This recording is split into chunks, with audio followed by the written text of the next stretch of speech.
წელიწადში 12-ის ნაცვლად 16-ჯერ აღებული ხელფასი პარლამენტში.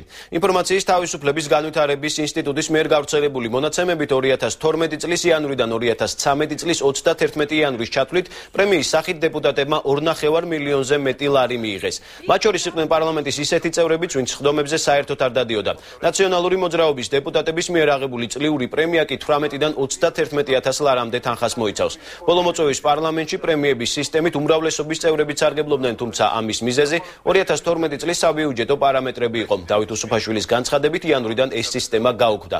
რა თანხებს იღებდნენ საქართველოს საკანონმდებლო ორგანოს წევრები პრემიის სახით და როგორ მოქმედებდა ფინანსური წახალისების სისტემა პარლამენტში. თემის დეტალები ბექა ბარამიძის რეპორტაჟში 9 საათზე მთავარ გამოშვებაში. ვერ გეტყვით დღევანდელ დღეს რა მდგომარეობაა, მე რაც ვნახე ინფორმაცია ინტერნეტ საიტებზე, საუბარია, რომ პრემია ისევე როგორც გაიცემოდა ყოველთვის, ეხლაც გაიცემა წელიწადში ორჯერ. ეს იყო ივლისში და ეს იყო დეკემბერში.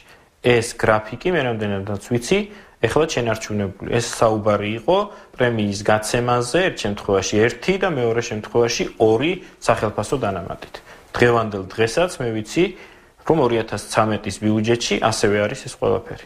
კონსტიტუციური ნორმების მიხედვით, თუ პოლიტიკური პარტია ბოიკოტს უცხადებს პარლამენტის ხდომებს, მას ეკუთვნის პრემიაც, ხელფასიც, სამევლინებოც, აპარატიც, ბენზინიც, მობილურის ფულიც და ყველა ის კომუნიკაციური საშუალება და თანხა, რომელიც დეპუტატებზე გათვლილი. ჩვენ ჩამოთვლილი და მხოლოდ ხელფასს და პრემიას ვიღებდით, რადგანაც ის არ დარჩენილი იყო სააკაშვილთან და იმ დეპუტატებთან, გოგორიშვილებთან და სხვა დეპუტატებთან. ნამდვილად არ ვიყავით ვალდებული, მათთვის გვეჩუქნა ეს ფული და ამას ვიყენებდით ისევ ხალხისთვის, ისევ პარტიისთვის და ისევ არჩევნებისთვის, რომელიც ჩატარდა აგერ 1 ოქტომბერს.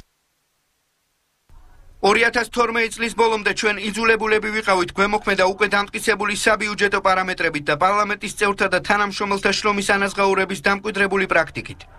კერძოდ პარლამენტის წევრები და აპარატის თანამშრომლები წლების განმავლობაში დამატებით იღებდნენ 2 თვის გასამრჯელოს, რომელსაც პრემია ერქვა.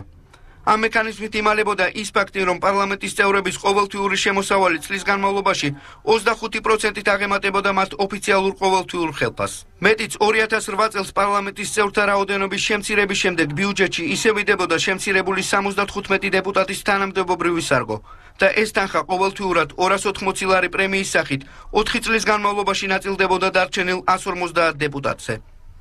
პარლამენტის 2013 წლის ბიუჯეტის დამტკიცებისთანავე ჩვენ შევცვალეთ ეს მახინჯი სისტემა. 2013 წლის იანვრიდან პარლამენტის წევრებისთვის არ არის გათვალისწინებული არანაირი პრემია არანაირი შეფუთვით.